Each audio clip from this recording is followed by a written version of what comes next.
Больше Европы. Такие требования встречаются в комментариях чуть ли не к каждому видео автотрендов. Ну что ж, Европа так Европа. Нынешний выпуск я решил посвятить вот этому автомобилю. И это не Запорожец. Это NSU Prince. А Запорожец был всего лишь на него похож. Если бы компания NSU все еще существовала, то в прошлом году она отпраздновала бы свой полуторавековой юбилей. Но хотя такой компании сегодня уже нет, ее дело успешно продолжает Audi. В общем, есть что рассказать. Итак, NSU была основана 1,5 века назад в немецком городке Неккарсульм, недалеко от Штутгарта. Поначалу эта мануфактура занималась производством вязальных станков. Именно поэтому она и называлась NSU, то есть Неккарсульм Стриктмашинен Юнион, или Союз вязальных машин Неккарсульма, что-то в этом роде. Со временем фирма переключилась на строительство мотоциклов, а затем и автомобилей. Серьезные финансовые трудности, возникшие у компании с приходом Великой депрессии, привели к тому, что в 1932 году хозяином автомобильного крыла NSU стал итальянский Fiat, организовавший производство собственных автомобилей для немецкого рынка под маркой NSU Fiat.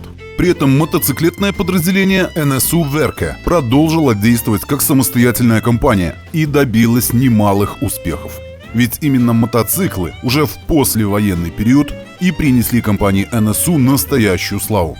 По мере того, как подразделение NSU Fiat медленно, но верно загибалось и в какой-то момент даже было переименовано в Neckar, компания NSU Werke уверенно наращивала объемы производства мотоциклов, превратившись к середине 50-х в крупнейшего в Европе производителя двухколесной техники. Однако именно к этому моменту спрос на мотоциклы начал резко снижаться. Европа начала оправляться от последствий прошедшей войны, уровень жизни быстро рос, росли и запросы потребителей. Прекрасно осознавая, в какую сторону дует ветер, руководство NSU приняло решение уйти с рынка двухколесных машин и снова наладить выпуск легковых автомобилей. Так, компания NSU Werke превратилась в NSU Motorenwerke, а ее первой серийной машиной стала микролитражка NSU Prince, впервые представленная на франкфуртском автосалоне в 1957 году. Двухдверный седан, способный принять на борт 4 взрослых, приводился в движение двухцилиндровым мотоциклетным двигателем объемом в 583 кубических сантиметра и мощностью в 20 лошадиных сил. Мотор с воздушным охлаждением располагался в задней части кузова, работая в связке с 4-ступенчатой механической коробкой. Базовая, абсолютно спартанская модель, обозначавшаяся как Prince 1, совершенно не пользовалась спросом у покупателей. За 3 года, с 58 по 60 включительно, было продано всего 1648 таких машин. Однако существовала и вторая версия – Prince 2, которая позиционировалась как экспортная роскошная модель, благодаря чуть более добротному оформлению салона и увеличенной до 30 лошадиных сил мощности двигателя. Prince 2 стоил 3985 марок, что в пересчете на современные деньги составляет около 10,5 тысяч долларов. Несмотря на то, что Prince 2 был примерно на 10% дороже, чем Prince 1, его продажи за те же 3 года были существенно выше, превысив отметку в 62 тысячи единиц. Для компании NSU и ее первой послевоенной модели автомобиля это был несомненный успех. Уже в 1960 году была представлена обновленная версия Prince 3, разошедшаяся за 2 года тиражом более 30 тысяч экземпляров. Однако настоящий рыночный прорыв для автомобилей NSU случился с появлением следующего поколения модели – Prince 4, поступивший в продажу в самом начале 1962 года под лозунгом «Управляй принцем и станешь королем». Prince 4 продолжал выпускаться в различных конфигурациях вплоть по 1973 год включительно, а его совокупный тираж составил 577 тысяч единиц. Кроме того, аналогичные модели по лицензии выпускались и в других странах, к примеру, в Египте, где при поддержке NSU была организована фирма Eltramco, она же Egypt Light Transport Manufacturing Company. Став первой автостроительной компанией Египта, Eltramco приступила к производству слегка перелицованной версии Prince 4, получившей имя Рамзес II. Также производство принцев 4 серии было налажено в Югославии и даже в Уругвае. Если ранние версии NSU Prince действовали в сегменте дешевых микроавтомобильчиков, то Принц 4 вышел, так сказать, на новый уровень. Получив в стандартное оснащение отопитель салона, электрические часы и в целом улучшенную отделку, Принц 4 стал также заметно крупнее предшественников. Длина кузова увеличилась почти на 30 сантиметров и достигла 3 метров 44 сантиметров.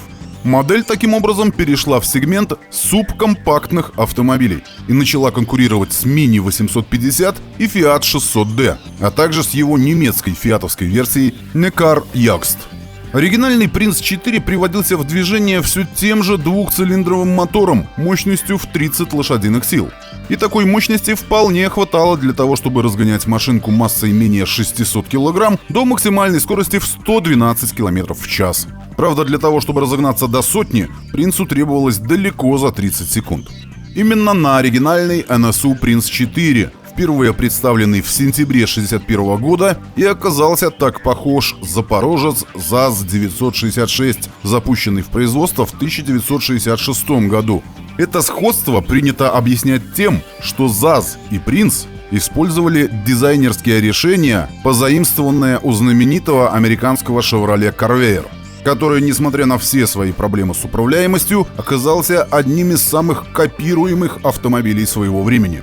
Так, основные признаки дизайна Corvair использовали такие модели, как британский Hillman Imp, французский Renault R8 и Simca 1000, итальянский Fiat 1300, японская Mazda 800 и даже в какой-то степени американский микроавтобус Dodge A100, которому, кстати говоря, на нашем канале был посвящен отдельный выпуск.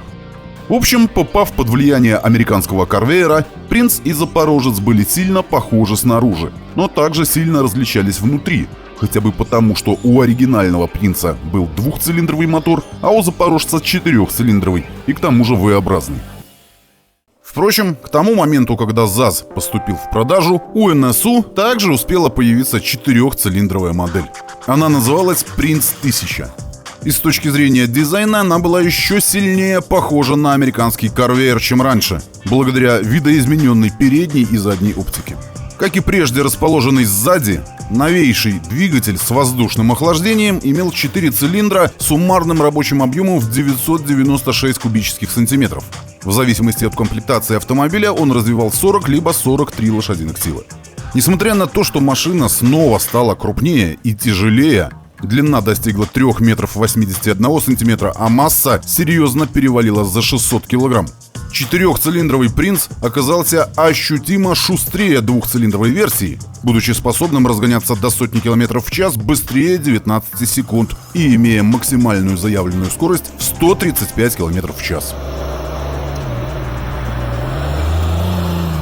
Нельзя обойти стороной и еще одну интереснейшую версию модели, которая была представлена еще в 1958 году. Она получила имя Sport Prince и собственный уникальный дизайн, разработанный специалистами итальянского ателье Бертоне. И, в общем-то, только этот самый дизайн связывал Принца со спортом, ведь на протяжении всего времени существования, с 1958 по 1968 год, Sport Prince использовал только двухцилиндровые моторы, сначала объемом в 583, а затем в 598 кубиков. Всего за 11 лет было продано чуть меньше 21 тысячи Sport Принцев. Тем временем развитие стандартных Принцев продолжалось. Во второй половине 60-х в линейку были введены обновленные версии NSU 110 и NSU 1200. Причем последняя была доступна в том числе с автоматической коробкой передач. Для них были подготовлены более мощные двигатели объемом в 1085 и 1117 кубических сантиметров. В зависимости от комплектации, такие моторы развивали мощность от 53 до 60 лошадиных сил. Эти двигатели отличались удивительной надежностью, будучи способными работать многие часы при полной нагрузке. Апогеем развития модельной линейки в 1967 году стали версии NSU Prince TT с двигателем на 65 лошадиных сил и Prince TTS, чей мотор развивал уже 70 лошадей. Последних с 1967 по 1971 год было построено 2400 штук, а вот тираж моделей TT составил около 50 тысяч экземпляров.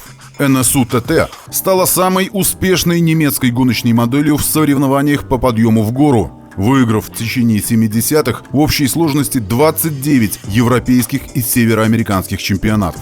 Особенно стоит отметить самую свирепую гоночную версию – NSU TT Jägermeister, чей серьезно модифицированный двигатель с увеличенным до 1,3 литров объемом мог раскручиваться до 7800 оборотов, развивая при этом 130 лошадиных сил. Максимальная скорость Jägermeister составляла 190 км в час.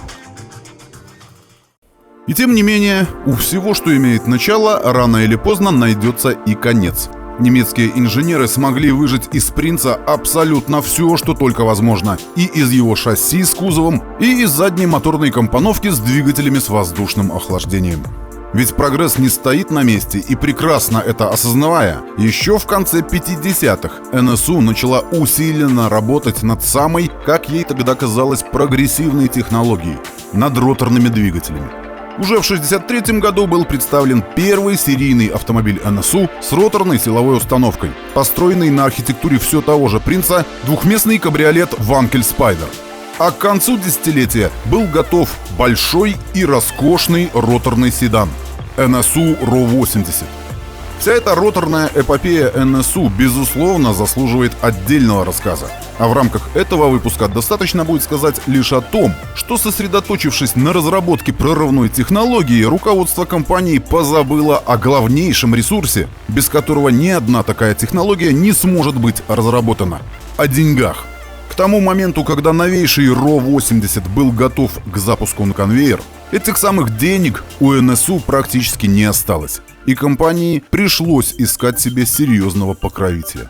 Таким покровителем, иными словами, новым хозяином, в 1969 году стал концерн Volkswagen, сразу же объединивший NSU с другими своими подразделениями.